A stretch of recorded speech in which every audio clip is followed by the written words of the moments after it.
जबलपुर से बड़ी खबर है, जहां पुलिस अधीक्षक जबलपुर संपत उपाध्याय मार्गदर्शन पुलिस ने साइबर अपराधों के प्रति आम जनता को जागरूक करने के लिए राज्यव्यापी सेल्फ क्लिक 2.0 अभियान को गति दी है। इस मुहिम के तहत स्थानीय स्तर पर लगातार कार्रवाई की जा रही है, जिसमें हाल ही में 22 इंजीनियरिंग कॉलेजों के 80 छात्रों की भागीदारी के साथ एक हैकाथॉन का आयोजन भी किया गया। पुलिस का मुख्य उद्देश्य सोशल मीडिया इन्फ्लुएंसर्स के साथ मिलकर साइबर सुरक्षा के संदेश को आम नागरिकों तक पहुंचाना है, ताकि वे तकनीक के इस दौर में साइबर अपराधियों के जटिल जाल से खुद को बचा सके। अधिकारियों ने चेतावनी दी कि साइबर ठग अक्सर भय और लालच का इस्तेमाल करते हैं। कभी सिम, बैंक अकाउंट के आधार से संबंधित समस्याओं का डर दिखाकर तो कभी कम समय में मोटे मुनाफे का लालच देकर लोगों को ठगा जाता है। ऐसी किसी संदेहास्पद परिस्थिति में घबराने के बजाय नागरिकों को तुरंत साइबर हेल्पलाइन नंबर 1930 को कॉल करने और नजदीकी पुलिस थाने में इसकी शिकायत दर्ज कराने की सलाह दी गई। Ramakant Dubey, bureau chief, Jabalpur. अनुसार पूरे प्रदेश में सेल्फ क्लिक 2.0 अभियान चलाया जा रहा है। ये अभियान साइबर जागरूकता के लिए अभियान है। जबलपुर जिले में भी इसमें लगातार कार्रवाई चल रही है। इसी तारतम्य में आज एक हैकाथन का आयोजन कराया गया है, जिसमें 22 इंजीनियरिंग कॉलेज के लगभग 80 पार्टिसिपेंट ने भाग लिया है।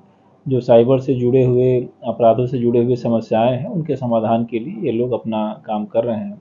साथ ही साथ जो सोशल मीडिया पे सक्रिय लोग हैं, इन्फ्लुएंसर जिनको आज के शब्दों में कहा जाता है, उनके साथ भी एक बैठक रखी गई इसी जागरूकता के मैसेज को आम जन तक पहुंचाने के लिए, ताकि लोग इसमें सजग रहें, जागरूक रहें और साइबर ठगों के जाल में ना फंसें। सर, महत्वपूर्ण क्या होता है साइबर ठगी से बचने के लिए? अगर आम लोगों को समझाना हो, समझना हो, तो किन बातों का ध्यान रखना विशेष जरूरी है? साइबर में भय और लालच दो मानव के स्वभाव हैं, जिनका लाभ वो उठाते हैं।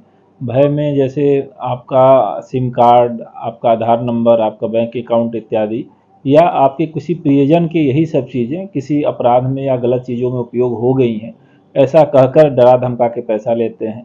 या फिर आपके फ़ोटो इत्यादि मॉर्फ करके या अन्य तरीके से, किसी भी तरीके से आपको डरा के आपसे पैसा लेने का प्रयास रहता है। दूसरा एक तरीका लालच का है, जिसमें कम अवधि में अधिक से अधिक रिटर्न का वादा करके लोगों से पैसा लेते हैं। कई बार वो इनिशियली आपको 5,000, 10,000 या 50,000 रुपये लेके उसका डबल करके कुछ दिनों में दे भी देते हैं, ताकि आपका विश्वास बन जाए। और दोबारा जब बड़ी राशि आप उसमें डालते हैं और फिर वो वापस कुछ दिनों बाद आप लेने का प्रयास करते हैं, तो आपको पता चलता है कि आपके साथ ठगी हो चुकी है।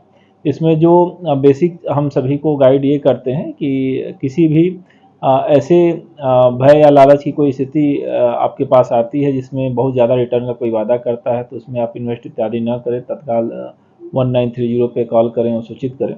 और कोई आपको डराता धमकाता है तो उसमें घबराने की ज़रूरत नहीं है। तत्काल अपने नज़दीकी थाने में आप सूचित करें और 1930 पे सूचित करें। ग्रामीण क्षेत्रों में किस तरह से इसका प्रचार किया जा रहा है?